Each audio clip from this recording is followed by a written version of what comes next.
మనము ప్రతిరోజు ఉపయోగించే పదార్థాల్లో ప్లాస్టిక్ ఒకటి. కానీ అదే ప్లాస్టిక్ భూమికి ఒక పెద్ద సమస్యగా మారిందని మీకు తెలుసా? ప్రతి సంవత్సరం చాలా పెద్ద మొత్తంలో ప్లాస్టిక్ వ్యర్థాలు పర్యావరణంలో చేరుతున్నాయి. ఇవి జంతువులకు, ముఖ్యంగా జలజీవులకు తీవ్రమైన హాని కలిగిస్తున్నాయి. అందులో చాలా భాగం నేలలోనే పాతివేయబడుతుంది. అయితే ఇది ఎంత ప్రమాదకరమో మనం పూర్తిగా గ్రహించలేకపోతున్నాం. ఇప్పుడు ఒక ముఖ్యమైన విషయం గమనించండి. ప్లాస్టిక్‌ను మనం పారవేసిన తర్వాత అది మాయమైపోదు. ఇతర పదార్థాల్లాగా త్వరగా కరిగిపోదు. ఎందుకంటే నేలలో ఉన్న బ్యాక్టీరియా దానిని జీర్ణించలేవు. అవి దానిని హానికరం కాని పదార్థాలుగా మార్చలేవు. అందుకే ఇది నేలలో చాలా కాలం అలాగే ఉంటుంది. అందువల్ల ఇలాంటి పదార్థాలను నాన్ బయోడిగ్రేడబుల్ ప్లాస్టిక్స్ అని అంటారు. అంటే జీవ ప్రక్రియల ద్వారా సహజంగా విచ్ఛిన్నం కానివి. సరళంగా చెప్పాలంటే బ్యాక్టీరియా వాటిని కరిగించలేవు. ఇప్పుడు మనం ఉపయోగించే వస్తువులను ఆలోచించండి. ప్లాస్టిక్ బాటిళ్లు, సంచులు, కవర్లు. ఇవి ఎక్కువగా నాన్ బయోడిగ్రేడబుల్ ప్లాస్టిక్సే. ఇవి కొన్ని సంవత్సరాలు కాదు, వందల సంవత్సరాల పాటు అలాగే ఉంటాయి. అందుకే ప్లాస్టిక్ ఒక పెద్ద సమస్యగా మారుతుంది.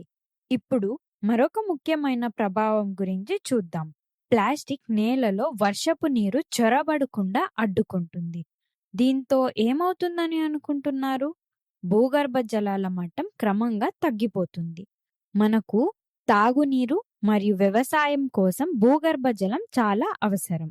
ఇప్పుడు మీరు ఇలా అనుకోవచ్చు, అయితే ప్లాస్టిక్‌ను కాలిస్తే సరిపోదా? కాదు. ప్లాస్టిక్‌ను కాల్చినప్పుడు విషవాయువులు విడుదలవుతాయి.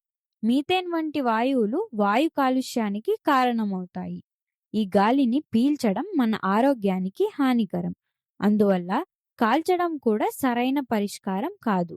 ఇప్పుడు ఏ వస్తువు మట్టిలో కలవటానికి ఎంత సమయం తీసుకుంటుందో చూద్దాం.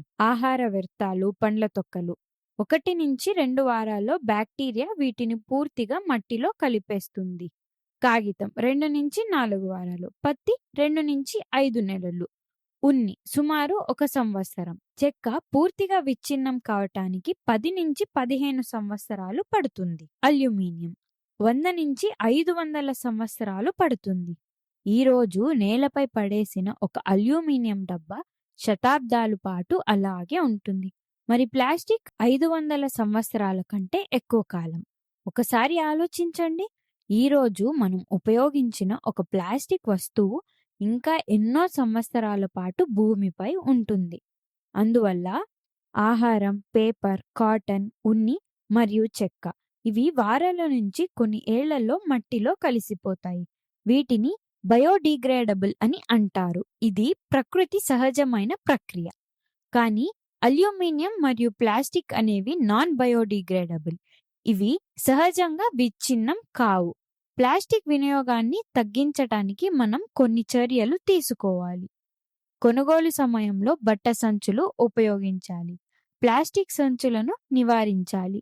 వ్యాపార సంస్థలను కాగిత సంచులు ఉపయోగించమని ప్రోత్సహించాలి. రీసైకిల్ వాడిన బాటిల్స్, పగిలిన బకెట్లు లాంటి ప్లాస్టిక్ సామాన్లని చెత్తలో పారవేయకుండా రీసైకిల్ చేయాలి. రీయూజ్ ప్లాస్టిక్ డబ్బాలని పారవేయకుండా వాటిని పెన్ స్టాండ్ లాగానో, మొక్కల కుండీలాగానో తెలివిగా వాడుకోవచ్చు. ఎరువు తయారీ ఇంట్లో మిగిలిన కూరగాయల తొక్కలని ఒక గుంతలో వేసి ఎరువుగా మార్చుకోవచ్చు. ముఖ్యంగా ప్లాస్టిక్ వ్యర్థాలను సరైన చెత్త సేకరణ ప్రాంతాల్లో వేయాలి. పర్యావరణాన్ని పరిశుభ్రంగా ఉంచడం మనందరి బాధ్యత. చిన్న మార్పులు కూడా భూమి భవిష్యత్తును కాపాడగలవు.